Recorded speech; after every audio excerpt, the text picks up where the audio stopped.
and welcome back to my channel, or welcome if this is the first time that you are joining me.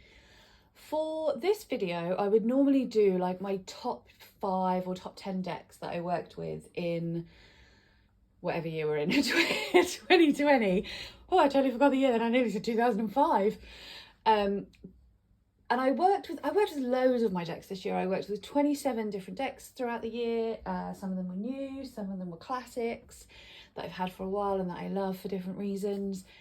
But I really struggled with picking like my top decks of the year because there's so many decks that I like for so many different reasons. And I've done that a few years in a row, and like it's kind of getting to the point where I feel like I'm going to start repeating decks because a lot of the ones that I really loved working with this year are ones that I always love working with. So what I'm going to do instead is 2 separate videos because one video will just be too long. I'm going to do, it actually works out that I had 5 decks that were new to me this year. So I either got them at the end of last year and hadn't used them yet, or they actually came to me this year that I worked with that I liked for different reasons that I'll show you. And then I've got 5 decks that I used this year, which I call my classics, not because they are classics, but because they're like my classics of my collection that are my like workhorse go-to top loved decks for, again, different reasons. So with that waffly intro out the way, let me jump straight into my 5 new decks of this year. They are in no particular order other than the size that I've piled them, size order, because I've like piled them up in order of sizes on my table next to me. And the first one, and they're not even in order of when I got them. So anyway, the first one I keep in this lovely bag that I got from Witch Casket, and it is the Notorious JBG Tarot from Julie of Peekaboo Rose. There is the title card. Obviously using licensed free art by Jasmine Beckett Griffith. I have a feeling it's an order. Oh no, it's not. Okay, good. There we go. This is my birthday present from a very good friend, handmade. I don't want to say who it is in case she doesn't want me to say anything, but it's I'm gonna anyway because she's selling crocheted stuff in her shop. So this is my birthday present from Sarah at Sunset Bow Tarot. Handmade, my little fox. She actually sent me 2, but one lives on my desk at work and one lives on my desk at home. She's very, very good. Go check out her shop. She also does bags and stuff. Anyway, now that in one section I've managed to plug my 2 YouTube besties unintentionally, unplanned, I shall move on. I love, it's no secret to anybody who knows me and knows that I love this kind of creepy, big-headed, big-eyed doll type thing. I tried working with beautiful creatures once. A friend had a copy and we tried it and I didn't love it. It just didn't make huge amounts of sense to me. And then Jasmine Beckett Griffith basically put her art out there for everyone to use as they see fit. Julie spent time with, I believe, help from Mixtress Ray. I may be wrong about that, but that's my understanding. Like, she helped with some suggestions and stuff, but it was mostly put together by Julie over at Peekaboo Rose. And this is the deck that I wanted. This is the JBG Tarot deck that I wanted. They didn't know I wanted until I got it. And I love it. I love working with it. I love that I have options to pull in and out when I feel like it. It's just a really cool little deck. I love the size of it, which means I can carry it around in my handbag. It's just such a great little deck. Next up, we have Smoke, Ash and Embers, created by Stephanie Burrows, art by Adam Ohlers. Somebody tell me please how to pronounce that surname. This was a Kickstarter that came in this year. Sorry, buddy, you're gonna have to move a little bit. I could just zoom out a bit. That's in, that's out, there we go. And dragons, who doesn't love a good dragon? I love his artwork. I really love his artwork. I find the cardstock a little bit thick for my liking, but it feels beautiful. It overhand shuffles beautifully. Really, really love that.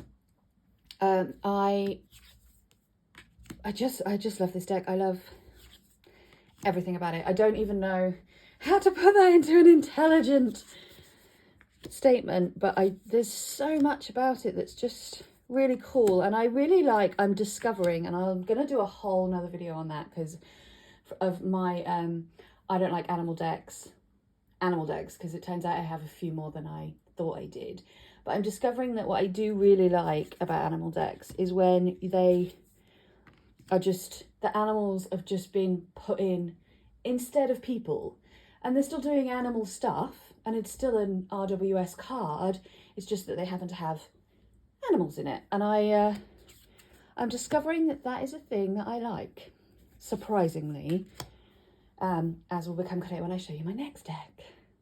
And so the next deck is really new to me. I'm still working with it at the moment. I've only had it since sort of mid-November, I think it came in. And that is the Oak, Ash and Thorn by the same people. I am blown away and very, very shocked by how much I'm loving this deck, how much I'm enjoying working with it, how much I'm connecting with the imagery. I am possibly gonna do a review on my time with this deck. I've not done a deck review before, really, so I don't know how that's gonna go yet, or how I'm gonna like plan it out and stuff, but we'll see. But if people are interested in hearing my slightly more deeper review of this deck, do let me know. Again, the artwork is divine. It's very, like, a lot of animal decks, I think the problem with some animal decks for me is that when you have a lot of creators that live in the States, so in Northern America, then a lot of the animals in the animal deck and a lot of the imagery that we see is that very much that kind of scenery, those kind of animals, and that is obviously not my surroundings. It's not where I grew up, it's not what I'm used to. And this deck, they are British, they are British creators. They're based in the UK, Stephanie Burrows is at least, and it has a very, to me, a very British feel about it. Like, I feel like I could go out into my local wildlife areas and this is what I would see. This is the type of animals and scenery that I would expect to see in my day-to-day life. And I really love that about it. And I'm really, really enjoying working with it. And I do want to talk about it more, but I don't want to spend this whole video talking about it, so I will stop. Next up is the Cosmic Slumber Tarot. This is by Tilly Walden, sold via Liminal 11. This was a Christmas present, or a Yule gift actually, from a friend last year that I worked with in January. There's a lot. I have a few of the Liminal 11 decks on my wish list, including this one. I love the new boxes. I love that it's got the flap on the bottom that stops everything from falling out. And I do really, really like them. I really love a lot of the decks that they put out there. This one I enjoyed working with. I have no strong feelings either way about this deck, if I'm completely honest. I like it. I enjoy working with it. I found it easy to read with. I like the colouring of it. I really like the art style. I like that the backs are reversible, which is interesting because I had this conversation on a 3 Girls 1 Deck video, I think, or live, I think, where I was talking about how I like reversible backs, but I don't actually read reversals. I just like it when my backs are designed in that way. And I'm not a big, like, the backs of decks aren't really that important to me, and they're not something that I ever consider when buying a deck. And if you asked me to describe my ideal deck, thinking about what the backs would be like would be way down the list of considerations. But I do just like a really well done reversible back, I find. And I think this one has. And also, like, the borders don't bother me. I actually quite like the borders. I feel like the artwork is contained in a way that I enjoy. It's, you know, I do like that card. It's a fun deck. It's just a fun, easy read. And I have a lot of them because a lot of the time, that's what I want. I want a nice, fun, easy read that is what I'm drawn to. I have some decks that are very deep and meaningful, and you know, I can pull so much out of them, and I get some real depth of experience when I read with them. And then I have decks that I still get the depth of the reading, but it's a different kind of depth, and actually they're just a fun, easy read. I like the extra cards. I don't know what to do with them. I wasn't sure, do I keep them in? Do I take them out? I don't really know. I've left them in for now, and I quite like them. So I think there's 2, maybe 3. I can't remember. And then last up is a deck that actually I lied, because I received this deck as a gift in December 2020. But for one reason and another, I just didn't get around to using it in 2021. And so I used it for the first time this year. And it is the Movie Tarot. And this is by, who is this by? So this is illustrated by Natalie Foss. The guidebook's written by Diana McMahon Collis. McMahon is how I would say that. I'm just throwing the guidebook on the floor. This is a really interesting one for me. I used it, I actually enjoyed working with it more than I expected to. Because it's a pip deck, and pip decks aren't necessarily my go-to. However, I am a huge movie buff. I love movies of all kinds. I'm very into films. I'm very into film knowledge. I like talking about films. I like knowing all the like trivia in films, and I have a really wide-ranging taste in genres and will watch pretty much anything. I'm a little bit with films like I am with books and with music, in just that my tastes are very wide and eclectic, and I like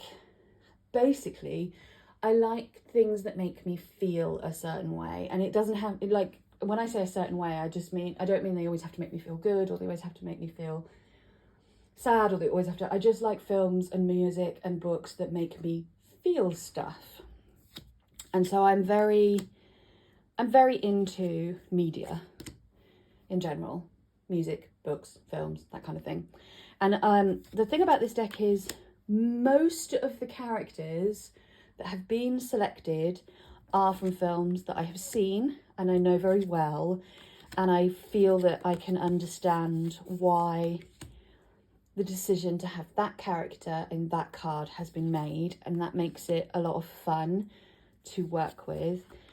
And also next year, when I want to start working with pips a bit more and learning how to read pip decks, this is one that I probably will spend a bit more time with. I do have like a classic, I've got the CBD Marseille, which I want to work with Marseille next year, and I'm probably going to use that deck in the main as my like study deck. But this is one of the very few other decks that I have that is a pip deck, which I think will be fun to also pull out and work with while I'm studying. But I'm going to talk more about that. At some point this month, I want to do a video like going through my goals for next year, and maybe showing my bullet journal and how I plan to keep track of those goals and that kind of thing. So Beetlejuice is just one of my favourite films. So there we go. That is my top, well, not even my top anything. That is my new decks that I worked with in 2022. I'm hoping I will get some for Christmas. And also I know I have at least 2, maybe 3 decks, I think, that I've backed on Kickstarter that I'm hoping will come next year. So we'll see how that goes. And maybe I'll do this again next year, where I'll just show you the new decks that I worked with.